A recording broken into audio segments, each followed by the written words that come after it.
우리의 마음은 일을 복잡하게 만들고 싶어 하지만 참 본성의 기본적 가르침은 대단히 단순합니다. 참 본성은 이렇게 말합니다.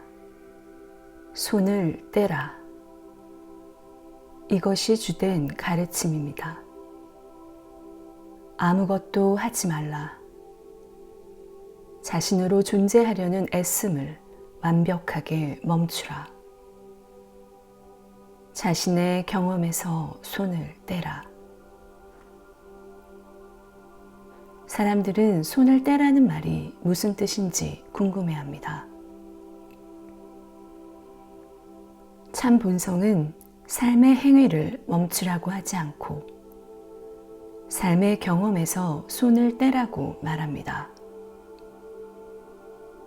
우리가 자신을 어떻게 경험하든 자각 속에 무엇이 일어나든 그 모두를 내버려 두라는 뜻입니다.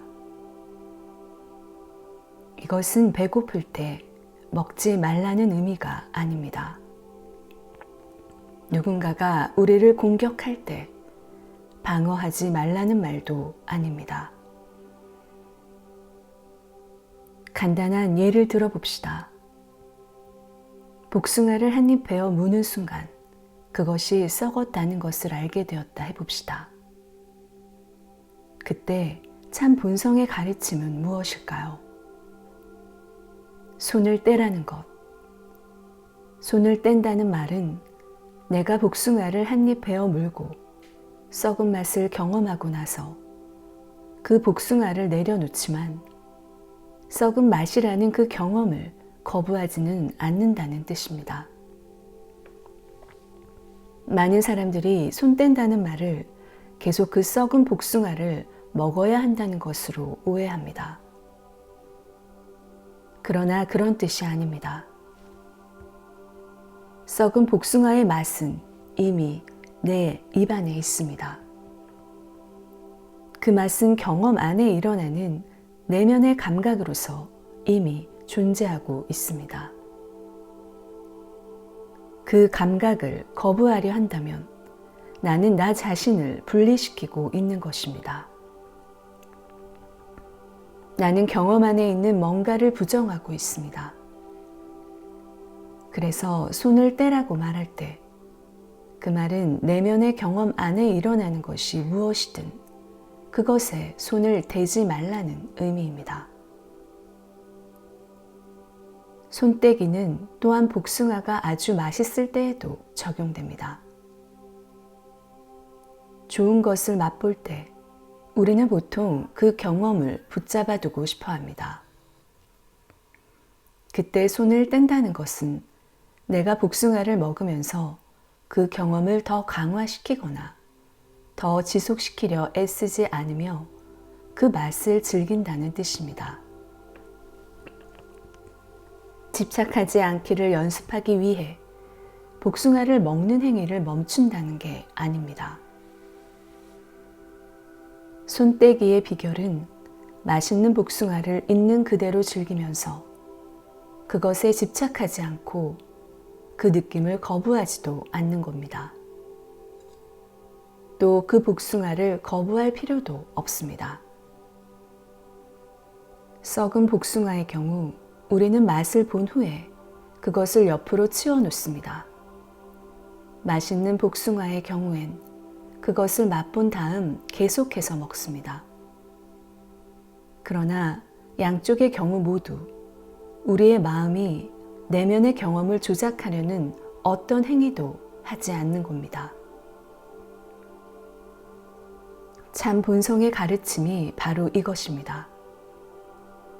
참 본성은 스스로 어떠한 것도 하지 않습니다. 그저 스스로 존재할 뿐입니다. 우리가 배워야 할 것은 단지 그렇게 존재하는 방법입니다. 그것이 우리의 수행입니다. 참 본성은 이렇게 하라 저렇게 하라 말하지 않습니다. 다만 끼어드는 일을 하지 말라고만 말합니다. 강요하거나 조작하지 말라. 그러는 게 아니다. 우리가 뭔가를 원할 때마다 참 본성은 이렇게 말합니다. 그게 아니다. 손을 떼라. 경험을 그대로 두어라. 그러므로 자기 자신을 그대로 두는 법을 배우는 것이 수행입니다. 당신이 어떤 사람들과 함께 있는데 그들이 항상 당신에게 이렇게 말한다고 해봅시다. 이렇게 해. 이건 좋지 않아. 그거 바꿔야 해. 아니야. 이건 끔찍해. 다르게 해봐. 그럴 때 당신은 어떤 기분이 듭니까? 그들로부터 자유로워지기를 원하지 않겠습니까? 우리는 내면의 경험에 있어서도 당연히 강요를 싫어합니다. 삶 속에서 그런 사람들을 만나지 않는다 하더라도 문제는 우리의 내면에 그런 사람들이 있다는 것입니다. 그 목소리들은 계속해서 이런저런 방향으로 우리를 밀어붙입니다. 우리가 내면의 수행을 해왔다면 그 중에 더 두드러진 목소리가 하나 있는데 그 목소리는 항상 우리를 더 나은 사람으로, 더 영적인 사람으로 만들려고 합니다. 우리는 자기 자신을 깨닫게 하려 애쓰고 있습니다. 우리는 어떠한 상태에 도달하려고 자신을 쥐어짜고 있고 특별한 상태의 자신을 몰아넣으려 하고 있습니다. 어느 날 아침 명상을 한다고 해봅시다. 만일 우리가 어딘가에 도달하기 위해 뭔가를 원하면서 앉아 있다면 그때 우리는 끼어들고 있는 것입니다. 아무것도 하지 않은 채 그저 앉아 있다면 그것이 전부라면 우리는 수행하고 있는 겁니다. 그러나 그런 일은 참으로 드뭅니다. 왜냐하면 우리가 명상하려고 앉는 순간 영적인 학파와 가르침과 수행법이라는 것들이 우리가 어딘가에 도달하기 위해서 뭔가를 해야 한다 말하기 때문입니다. 그것이 영적인 수행의 덫이자 패러독스입니다. 우리는 아무것도 하지 않기를 배우려 애씁니다. 하지만 앉아 있다는 바로 그 사실이 뭔가를 성취하고자 갈망하는 것을 암시하며 어떤 영적인 상태에 도달하기 위해서 아마도 깨달음을 얻기 위해 분투하고 있음을 보여줍니다.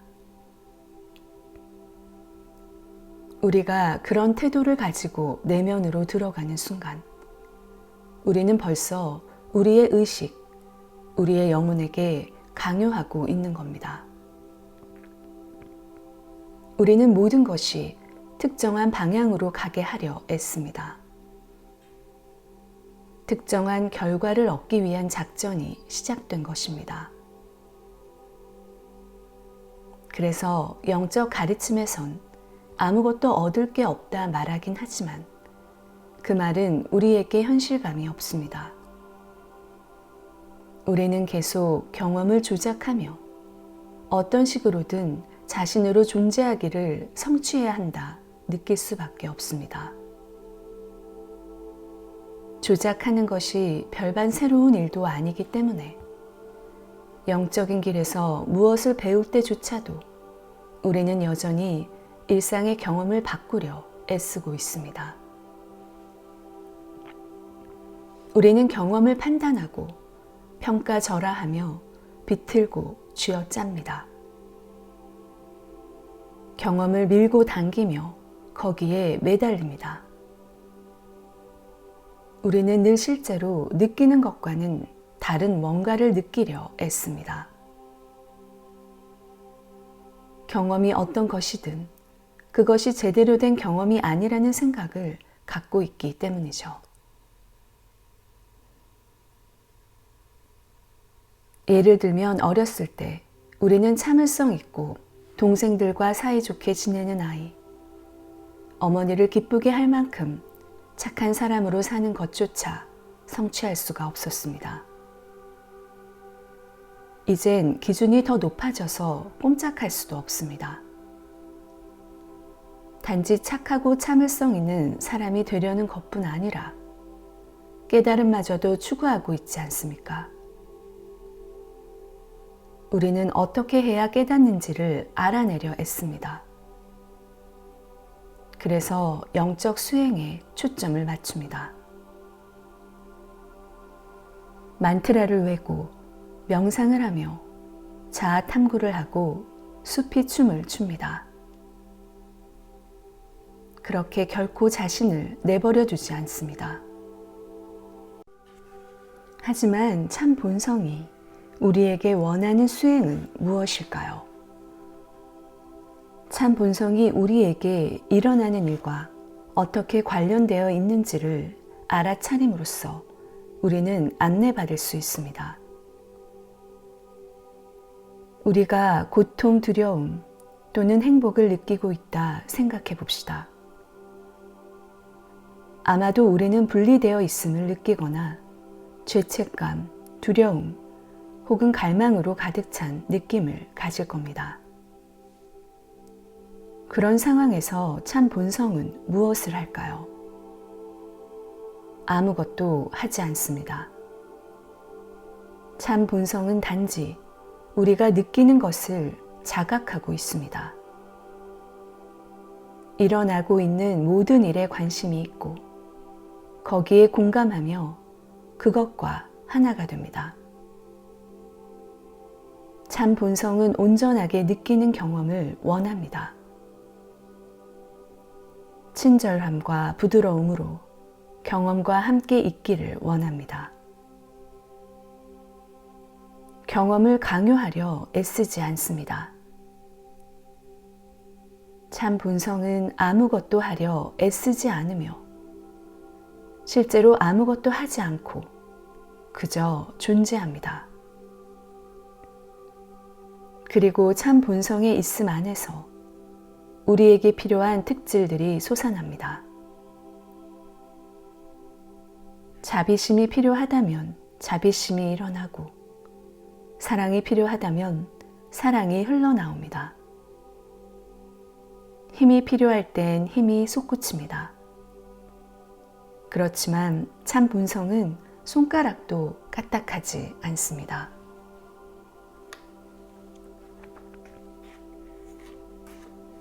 참 본성이 문제에 접근하는 방법은 개인이 처해 있는 특정한 현실을 완전히 자각하고 이해함으로써 거기에 열려 있는 것입니다. 예를 들어 누군가가 비이원성으로, 즉 분리하는 경계 없이 현실을 껴안는다면 참 본성은 매우 열려 있어서 거기에 맞추어 응답할 것입니다. 그 사람이 어떠한 신념, 가정, 한계들을 가지고 있다 하더라도 참 본성은 그것들을 변화시키려 하지 않고 있는 그대로 바라봅니다. 어떤 경험이 제한되어 있다면 참 본성은 그 경험을 제한됨 안에서 바라보며 변화시키려 애쓰지 않습니다. 참 본성은 어떤 것도 더 좋아하거나 싫어하지 않습니다.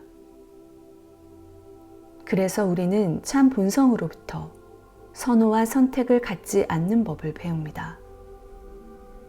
우리는 무엇을 경험할 것인가 선택할 필요가 없습니다.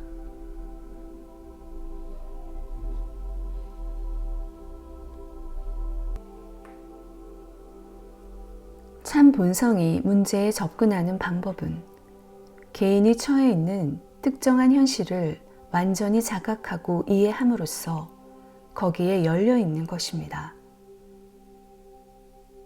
예를 들어 누군가가 비이원성으로, 즉 분리하는 경계가 없이 현실을 껴안는다면 참 본성은 매우 열려 있어서 거기에 맞추어 응답할 것입니다.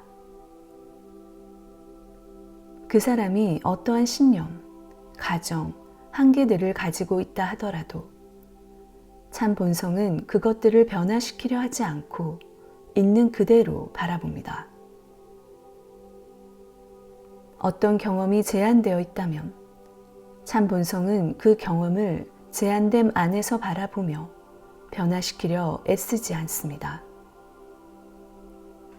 참 본성은 어떤 것도 더 좋아하거나 싫어하지 않습니다.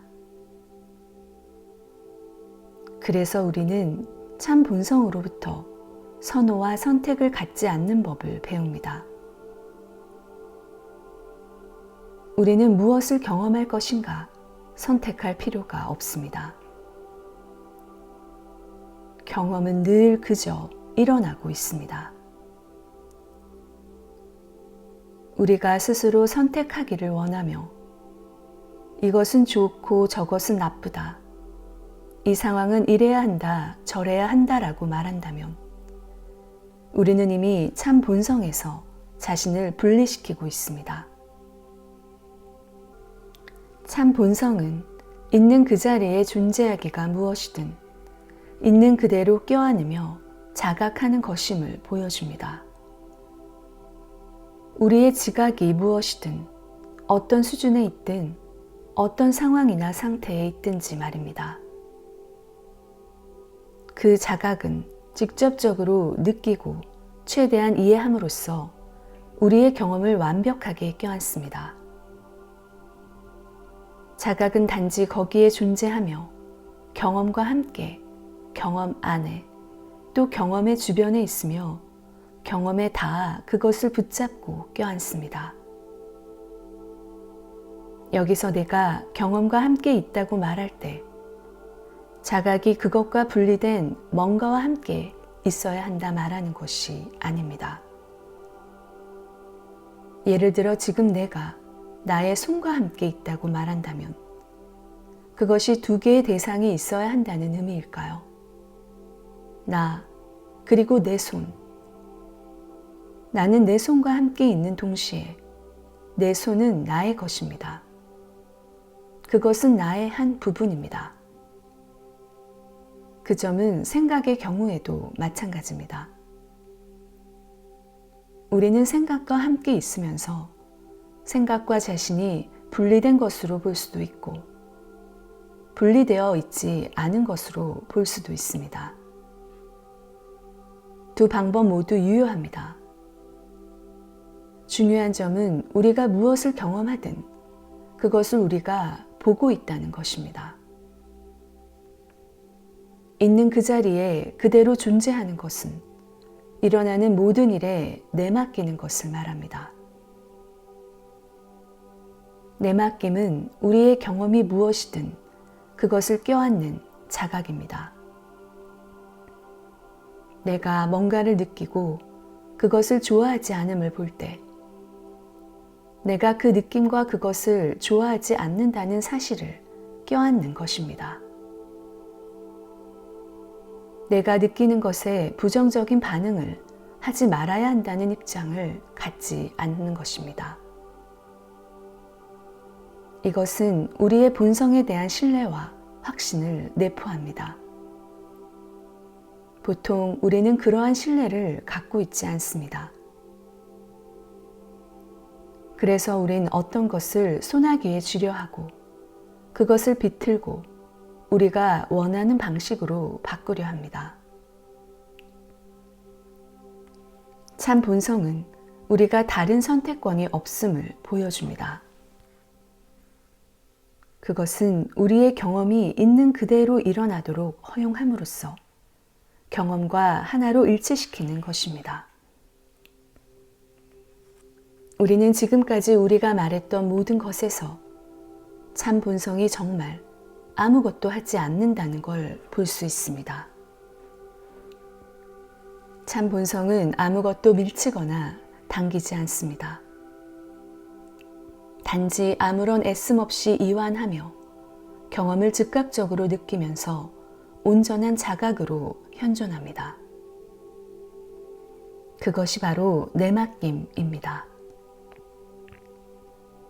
우리가 뭔가를 해야 한다는 의미가 아닙니다. 좋아, 이제 나는 내맡기겠어 라고 말하며 뭔가 행위를 하는 것이 아닙니다. 내맡기기 위해 뭘 할 수 있다는 말인가요? 나는 누군가가 내맡김의 행위를 하는 걸 단 한 번도 본 적이 없습니다. 내맡김이란 근본적으로 행위 없음을 뜻하기 때문입니다. 그건 경험 속에 일어나는 것에 대해 아무것도 하지 않음을 의미합니다. 자기 자신과 자신의 경험을 내버려 두는 것입니다. 우리가 밀고 당기고 저항하고 통제하다가 어느 시점에서 그것들을 멈출 때 그 변화는 때로 내맡김을 하는 행위처럼 보일 겁니다.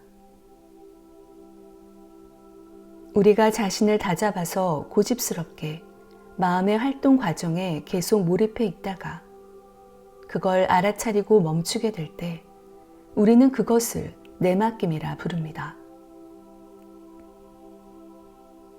어떤 행위를 멈추는 것이 어떤 행위를 하는 것은 아닙니다. 그래서 내맡김이란 행위가 아닙니다. 그건 분명히 통제가 아닙니다. 있는 그 자리에 존재한다는 건 경험을 내버려 두는 것을 말합니다. 우리는 경험에 개입하지 않고 부정하지 않으며 붙잡으려 애쓰지 않습니다. 경험에 대해 아무 말도 하지 않습니다. 그 대신 우리는 경험을 바라보고 껴안으며 그것과 함께 있습니다. 그리고 이 통제하지 않는, 애쓰지 않는 조작 없음, 손대지 않음은 순간순간 계속될 수 있습니다. 하지만 만일 경험에 관심을 가지고 주의를 기울이지 않는다면 우리는 아무것도 하지 않는 자각을 놓치기 쉽습니다. 난 정말로 행복한 경험을 했어. 나는 그저 그 경험 안에 있었고 어떠한 것도 하지 않았어 라고 말하고 그 다음 순간 난 그거에 멋진 경험이었다고 생각해. 그런 경험을 또 하고 싶어 라고 말할지도 모릅니다. 우리가 그렇게 생각하는 순간 이미 우리는 자신의 영혼을 쥐어짜며 그 경험이 자신에게서 달아나지 않도록 밧줄로 꽁꽁 묶으려 하는 겁니다. 주의 깊게 살펴보지 않으면 자기도 모르게 조작하기 시작할 것입니다. 그 상황에서 깨어나 보면 우리는 이미 자신을 벌써 꽁꽁 묶어버렸다는 것을 알게 됩니다. 하지만 우리가 자각한다면 자신이 통제하기 위해 그것을 붙잡거나 밀치려 하고 있음을 포착할 수 있습니다. 뭔가를 뒤쫓으려는 충동, 자신을 어떤 방향으로 몰아가려 하는 충동을 느끼자마자 우린 그것을 인식하고 다만 거기에 개입하지 않습니다. 우리는 멈추고 물러납니다. 참 본성은 늘 변함없이 조작하지 않고 간섭하지 않습니다. 늘 개입으로부터 물러납니다.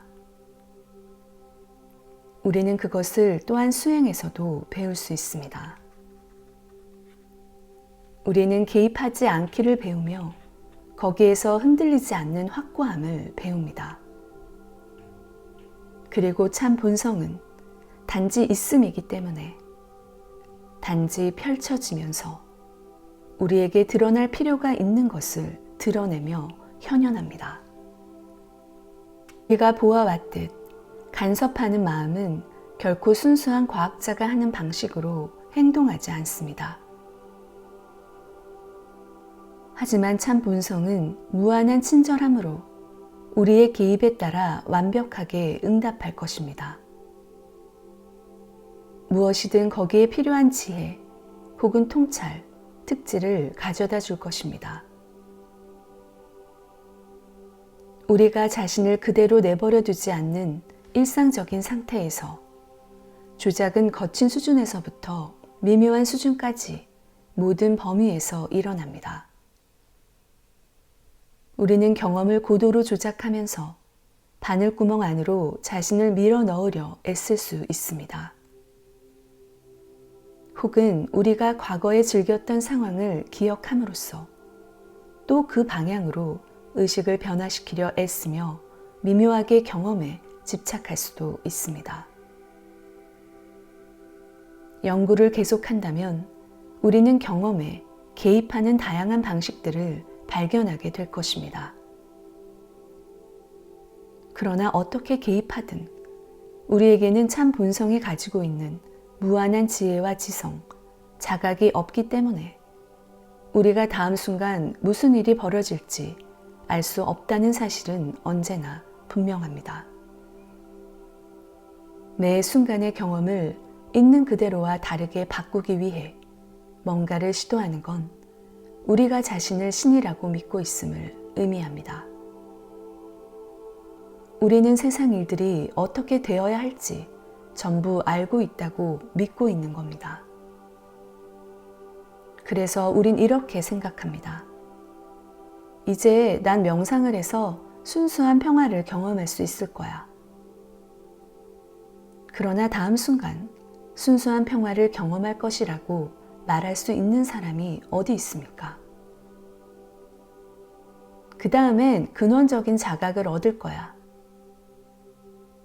그런 경험이 우리에게 일어날 거라고 말하는 사람은 누구란 말입니까? 이런 생각 안에 있는 교만함이 보입니까? 도대체 이런 말을 내뱉는 사람은 누구입니까?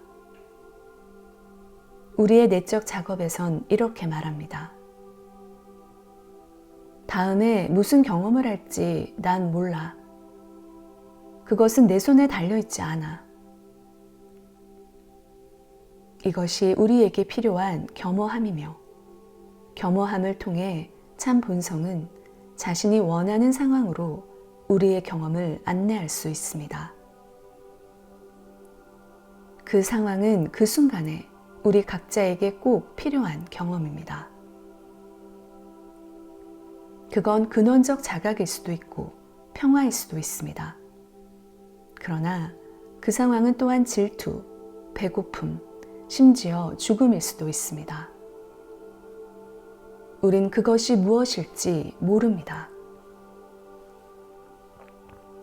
우리가 명상을 하든 탐구 연습을 하든 밥을 먹든 친구와 이야기를 하든 일을 하든 언제든지 현존을 하는 연습을 할 수 있으며 경험 속에 일어나는 일을 자각하고 거기에 아무것도 하지 않는 연습을 할 수 있습니다. 자각은 참 본성의 현현이므로 자각이 있는 것이 당연합니다. 자각은 또한 우리가 간섭하는 것을 알아차리기 위해 필요합니다.